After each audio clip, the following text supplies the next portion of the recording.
Saya tidak mengerti mengapa Dimas Sunan Kalijogo menggunakan ini. Apa ini ajaran Islam? Saya pun tidak mengerti mengapa Kanjeng Sunan Giri baru mempersoalkannya sekarang.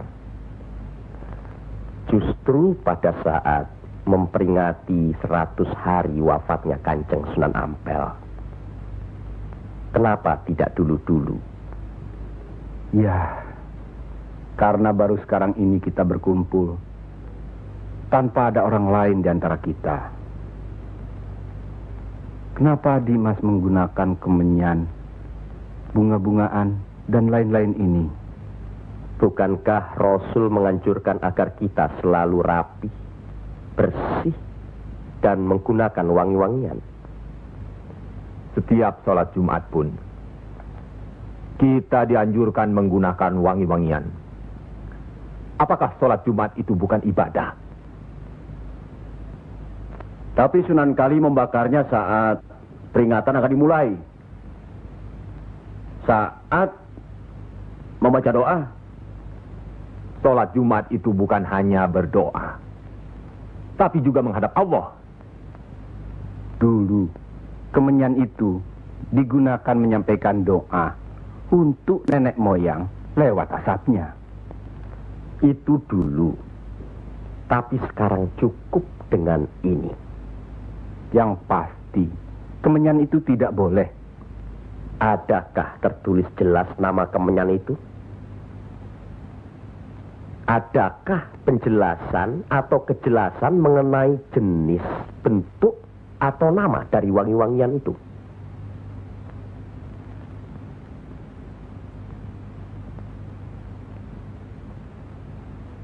Kalau orang Jawa menganggap kemenyan, setangki, bunga-bungaan itu wangi, apa salahnya kalau mereka menggunakan?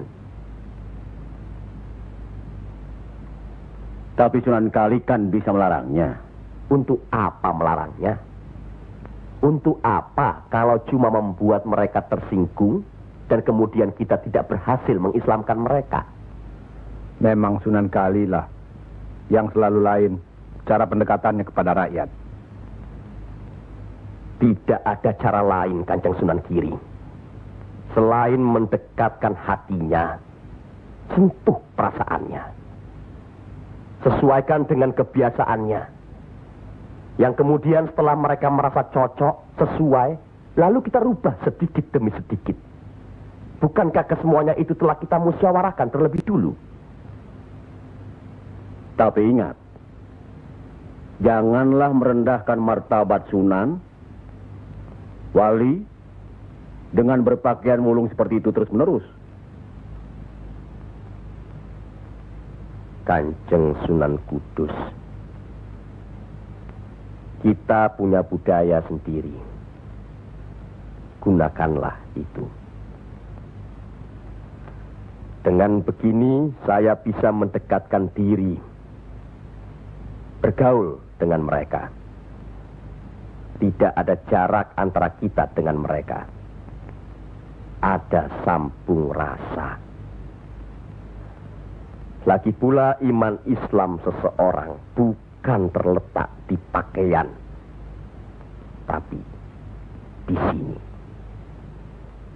Yang penting bersih, aurat tertutup.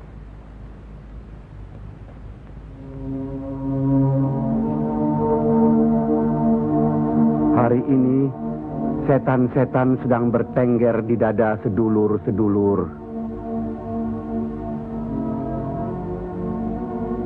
Lupa akan firman Allah.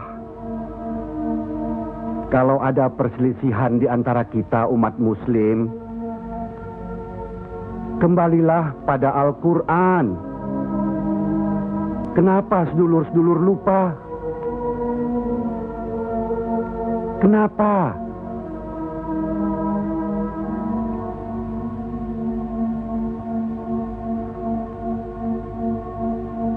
Maaf Kanjeng Sunan Giri.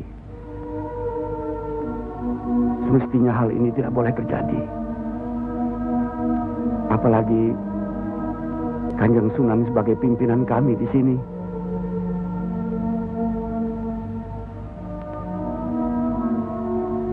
Kita harus ingat akan bahaya Islam yang berpusat di Pengging, yang perkembangannya begitu cepat, penyebarannya dan cara mengajarnya yang berbeda dengan kita. Apakah kita tidak merasa curiga sama sekali terhadap Syekh Siti Jenar alias Syekh Lemah Abang itu? Maaf, Kanjeng Sunan Bonang. Tidaklah baik berprasangka buruk terhadap orang. Itu pun termasuk dihinggapi setan. Astagfirullahaladzim.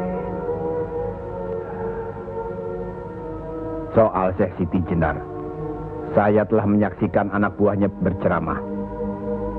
Anak buahnya bukan berarti Syekh Siti Jenar. Apakah Sunan Kali benarkan cara Syekh Siti Jenar yang musyrik itu? Bid'ah? Murtad? Wallahu alam. Saya belum pernah menyaksikan dengan mata kepala saya sendiri. Menurut Imam Ghazali, melihat lebih baik daripada mendengar. Saya rasa benar Kanjeng Sunan Bonang. Hari ini setan-setan sedang bertengger di dada kita. Maafkan saya, Kanjeng. Sama-sama, Kanjeng. Maafkan saya. Maafkan sama-sama. Maafkan. Maafkan saya, Sunan. Kanjeng Sunan Bonang. Sama-sama. Sunan Muria. Maafkan. Maafkan saya. Maafkan.